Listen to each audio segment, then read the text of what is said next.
in the first half, but goals from Lacazette and Aubameyang. I'm sure you'll get used to us saying that throughout this season. Every time those two seem to start together, they both seem to get onto the score sheet. And like we said there, Josh, in the end, a routine win for Arsenal. Yeah, it didn't look like it for large parts of the first half. Everton started really well, the front three showing lots of pace with Richarlison, Walcott, Calvert-Lewin. We're all looking dangerous, and it was Petr Cech really that kept us in the game at 0-0 with a couple of great saves in the first half. But that moment of magic from Alexandre Lacazette just before the hour mark, a superb goal into the top corner, unstoppable really. And it just changed the game. We scored again soon afterwards. And after that, fairly comfortable, and Arsenal will be delighted not only with the 3 points, but with the clean sheet as well to keep this winning run going. Yeah, like you said there, Josh, it's a brilliant confidence builder, isn't it, to keep this run going. 5 wins in a row, but most importantly, it's a first clean sheet, and for Arsenal, that's great news. So that's all that we have time for from both of us. We're going to finish our work here, our analysis, but if you want to get more analysis now, more reaction, we're going to take you all the way back down to the studio where Dan Roebuck has finally made it, and he's joining the guys at Arsenal Nation Live. Thanks very much, guys. Come on, 3 points, yes, and a clean sheet. Johnny and Dan are with me in the studio. Firstly, Dan, are you okay after your sprint from the commentary box? You know, Nick and Max are suggesting, like, finally, like he's taking me forever to get, like I'm an old man. I know the beard is grey, and I'm closer to 50 than 40. However, you know, I can still get down a few flights of stairs. They carried you in on the stretcher. Be honest. Your asthma pump was going on the stairs. They carried you in on the stretcher. I'm just deflecting because I don't want to talk about Petr Cech. What a game he had. well, we're going to get to Petr Cech in a moment, but, you know, amazing second half, it has to be said. Arsenal really picked up the intensity. So different, the two halves, to be completely honest with you. And we have to say as well that the 4 Premier League wins that we've had in a row, or 5, all point-winning goals have come in the second half. We've seen some memes as well online. Here we go, the classic Drake meme here. Arsenal first half performance versus the second half. Also here, the first half versus the second half, just reiterated in the meme form. Why do you think we came out so different in the second to the first, Johnny? Well, I think this is the thing about Arsenal. We get into these grooves. Like, it happened in the Wenger years as well. Where, like, there's a pattern that emerges every game. Like, we used to start slow all the time. We do still start slow a lot of the time, but it's like we start, it takes 20 minutes, we might be losing, we might just, you know, find it hard to get our groove, and then we slap into gear. Then the second half, we start well, and then probably lose a couple of goals towards the end. Like, so I don't know what it is, but I think it's still just players learning their positions, their new roles, the new system, but we've got to be happy today. Yeah, I mean, up at the commentary box, Dan, first half must have been so different to call than the second half. Goals change games, as they say. I mean, 2 great goals, 2 very different goals. Before that, you know, you guys all know, you were watching it, Everton had that period where 4 or 5 minutes, they looked more likely. Their supporters, I think, sensed that they were going to go in front. Thankfully, it didn't happen. And then a bit of magic from Lacazette, fantastic finish. And then the well-worked second goal, Lacazette involved right at the start. The finish, of course, from Aubameyang. And suddenly Everton, the confidence seemed to drain out of them, and Arsenal were in control from there on in, I thought. And the bromance lives on, guys. Doesn't it? And I'm not talking about you two. I'm talking about Lacazette and Aubameyang. You can talk about stuff you like. These guys are the real deal, Holyfield. I think we've got to get behind them. I was saying to you, if we are going to get top 4, which I still think is a real possibility for us, they are both going to have to hit 20 plus in the league, and I think they will do it. There should be no talk of anything other than them two starting week in, week out. We need it where they're both deadly, and we're going to have to score a lot of goals because Lord knows if it's just relying on our defence, it might not be top 4 for us. Yeah, well, Reuters got involved actually with a tweet which we can see here saying Alexandre Lacazette and Pierre-Emerick Aubameyang, the best duo since the days of Henry and Bergkamp, which is a massive shout, guys.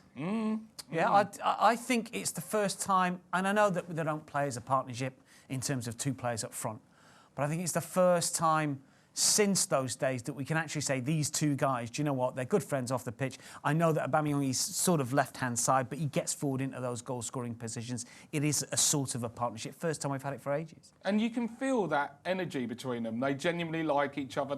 they're so happy when each other scores. And I don't think, like, I mean, they say about Sheringham and Cole never liked each other and they still played together or whatever. I think when you've got two people that really genuinely like each other, it leads to a positive chemistry on the pitch as well. And to be honest, I think they are our hope to make that next step. Because if you look, if we're chasing down Tottenham, chasing down Chelsea don't even have a proper striker. I mean, I know Big Ollie's there, but he's not that prolific. And Tottenham have as good a striker as there is in the league, unfortunately, but there's no depth to them. Like, who else is getting their goals? If we've got 2 points of attack, we can seriously start to progress, I think. I mean, I love an Arsenal win, not just because I'm an Arsenal fan, but also because social media is rife with so many different amazing things. I mean, we can see some more tweets now talking about this. Hello to My Name is Joe saying, I'll give Emery credit for something. He was using Mkhitaryan at the very start of the season. That wasn't working. So he found a way to get Aubameyang and Lacazette into the same side and functioning well together. Both have been in good form in the last few weeks. Yeah, that's fair to say. I think you hit the nail on the head, Dan, when you said goals change games, and they also kind of change tact and, you know, the path for players. You know, they can really play you into form. Absolutely. And the interesting thing as well, myself and Josh were talking about the change that was about to be made just before that first goal, and it looked like Iwobi was going to come on. We're not quite sure who he was going to come on for. Aubameyang eventually came off for Iwobi a little bit later on in the half. But goal scored, suddenly Unai Emery's not just going to stick with whatever he was going to do. He's going to say, hang on, there's a bit of adrenaline flowing. They're clicking. Lacazette's playing better in the second half. Let's just leave it as it is. You know, let's see if we can get another 3 minutes later. Another goal arrived. And what I've liked about Emery this season, and I didn't know too much about him before, he rolls with the punches a bit. He's not set in his ways. I've got to recalibrate myself a little bit. And interesting speaking to you two about certain things ahead of the game today. And you know, everything's up for grabs, I think, this season. We've got to just, you know, wipe the slate clean. It's different this season, and at the minute, it's going well. And guys, we finally have a clean sheet.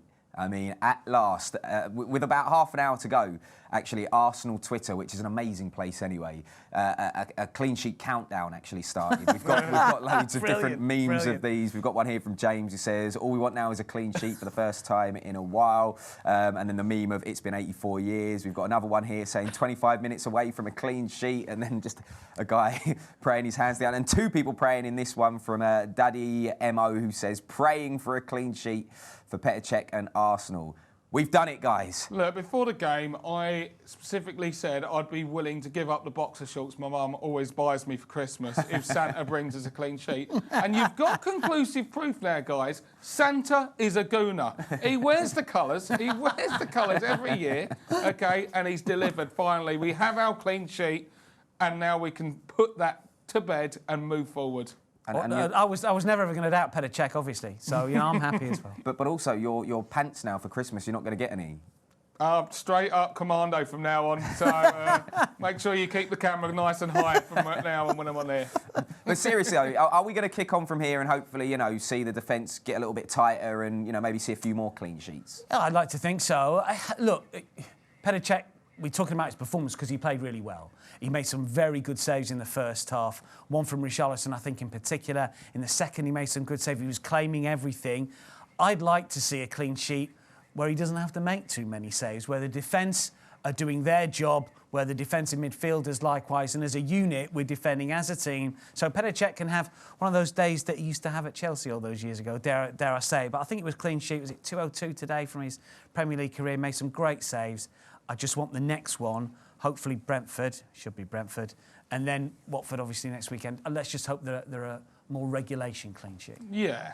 I think overall there's a lot of ideas that I feel today was a really important win and a landmark game. And it does honestly feel like some of the ideas are starting to creep into people's heads now. And you can see there's still a bit of panic. There's a bit of panic at the disco every time balls go in nasty areas for us. But broadly speaking, we are starting to find ourselves in the better positions. I thought Torreira's performance today was just a success. I thought Lacazette was the best player on the pitch, out on field. And as you've rightly said, Petr Cech had put in a sterling performance today. Yeah, and it hasn't gone unnoticed, actually. Lots of people on social media talking about Petr Cech's performance. We can see some of these tweets here. Hello to BP, who says, not the petrol garage, a different one, who says, Cech has been solid today, to be honest.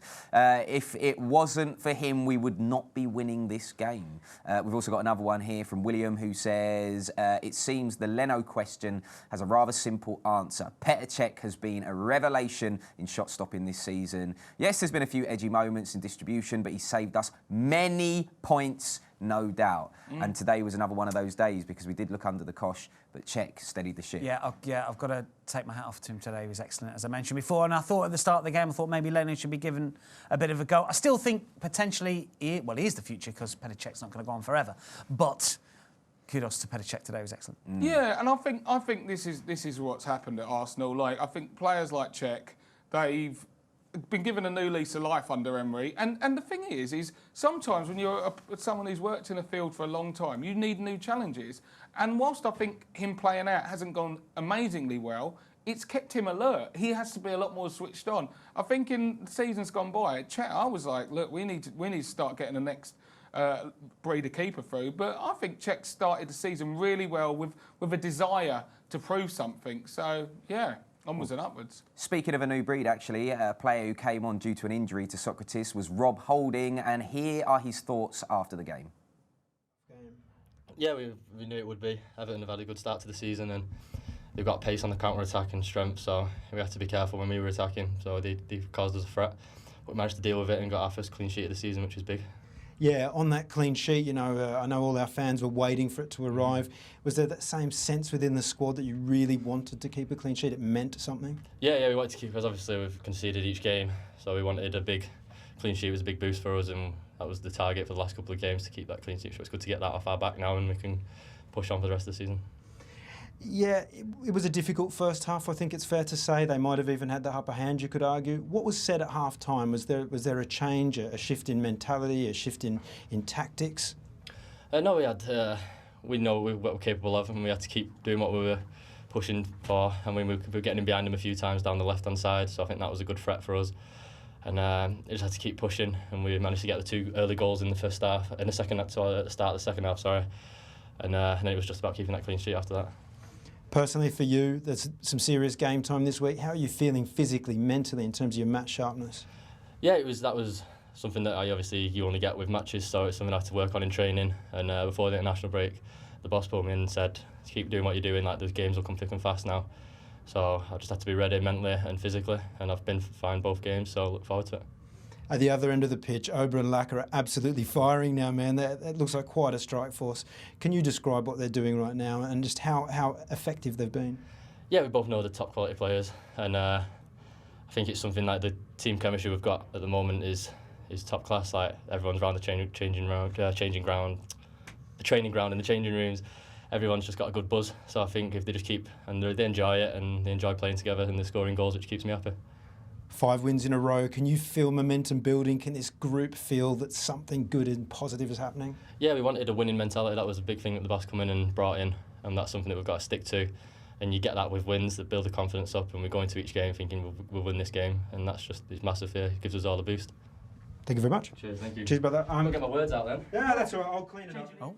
The thoughts of Rob Holding there. Good game, didn't he? Good game today, guys. He did. He don't know how to say training ground, does he? On the changing ground, training room. But he looks solid, Yeah, and right. I think he's someone with bags of potential. And I think with a manager that focuses a lot more on the defensive side of things, he will start to excel. I think he's going to be playing for England soon. Honestly, I think he's got class act. He's got all the parts, but he needs guidance. He really does. So if he gets a run, let's see you, Bob. Well, there's been more comments on Facebook, of course, after a win. Lots of people happy, saying different things. Hello to Dan, who says, Emery, 5 wins in a row. Massive credit to him today. Also on Facebook, James has said, Cech, man of the match, clean sheet, up the Gunners. We've got here Gabrielle, who says, this is the best team we have, best lineup. They only need more games together, which is interesting. And hello to Lean, who says, I had said I had good feelings about the second half, but this combination of Auba and Lacazette is fire. Thank you, Rambo, for the assists. Yeah, Rambo got 2 assists today. 2 assists today. Yeah, we talked about it in commentary. Obviously, you didn't really realise it for the first one because Lacazette's strike was so sweet. You're just concentrating on the goal going into the top corner. But it was Ramsey that did find Alex for that one. Obviously, the second, just a flick for Aubameyang. And, you know, he's got a hat-trick against Everton last season in the 5-1 win here. 2 assists here. I think he is key to the way that Emery wants to play, because he's been given that role as the central attacking midfield with Mesut pushed to the right-hand side. And I've started to think that if Aaron Ramsey plays well, Arsenal play well. You know, if he can find the same sort of form he did a few years ago, I think we could be in for a good season from him. I know he's in his last year of his contract. Should we mention his last year of his contract? No, don't. Cut that bit out. It's not live, is it? No, I think, you know, the assist from Ramsey today is more significant for people with him in their fantasy league teams. The first one's a little layoff, and then Laka goes all Burkamp on us, and the second one is offside as well. We haven't mentioned that, have we? We're like, offside? yeah. I don't know. Did you not get the memo? Don't mention it. No, don't talk about. Wasn't offside. Don't talk about offsides. Oh. That's cool. By the way, apart from nicknames, I also do lookalikes, and Nick, you have a resemblance to Richarlison, I think. You reckon? Richarlison! I'm putting it out there. Putting it out to Arsenal Nation, Richarlison. I wish I had a resemblance to his bank balance, mate. That would be ideal. Certainly the signing on fee. Right, let's have a look at the Premier League table after the weekend's action. We can see there Liverpool top of the table, clear, daylight now as well, as Chelsea didn't get the win today. Manchester City in second, but Arsenal up in 6th there, just below Spurs, but we're coming for them. You know? 12 points. I mean, 4 wins.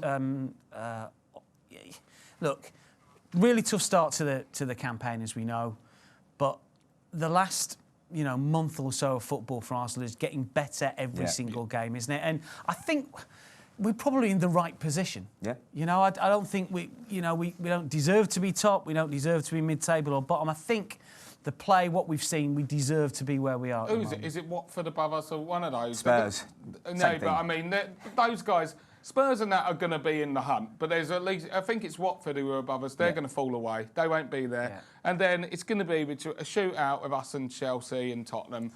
And if Auba and Laka are at it, I think we can get them, because we'll be scary and teams won't want to show up in town. Well, let's get, in a word, your thoughts on today's game, your one-word sign-offs, both of you. Encouraging. Sensational. There you go. Encouraging and sensational for from my guests. Goal. Yeah, sensational. Of Dan and Johnny. Thank you very much, guys, for being on Arsenal Nation Live. We are back for the Brentford game on Wednesday. I'll be here then. Hopefully I'll see you then. Bye-bye.